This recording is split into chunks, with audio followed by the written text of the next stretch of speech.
Be honest, how long was your longest render in Blender? An hour? Two? Overnight? Drop it in the comments. Because today I'm showing you 5 pro tricks that can make your renders up to 3 times faster.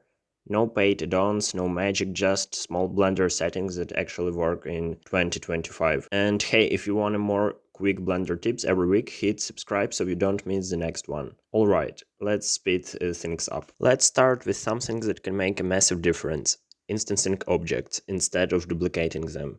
When you press Shift D, Blender creates a full copy of your mesh. That means every tree, every rock, every light, it's stored separately in memory.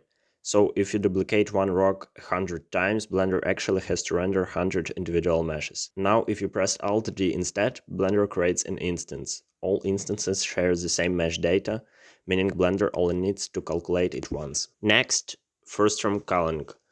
This feature tells Blender to completely ignore any object that isn't visible in the camera view. By default, Blender still calculates object behind the camera or far off screen, which wastes render time. This one's simple, but a lot of people miss it. Make sure Blender is actually using your GPU for rendering.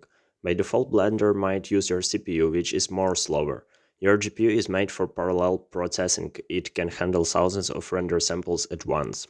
Now let's fix something that slows down every realistic scene: excessive light bounces. By default, Blender calculates bounces for every ray of light, and that's often more than you need. Each bounce adds more calculation and noise, so it means slower rendering. And finally, the secret weapon most people don't use: persistence data. When you enable this, Blender stores mesh and texture data in memory between renders, so every time you hit F12 again, it doesn't need to reload everything, it just updates what changed. And that's it, 5 pro techniques that actually make your Blender render faster. If you found this helpful, please hit that like button and tell me in the comments which one made the biggest difference for you. Don't forget to subscribe for more Blender tips, and check out my previous video on how to render even faster.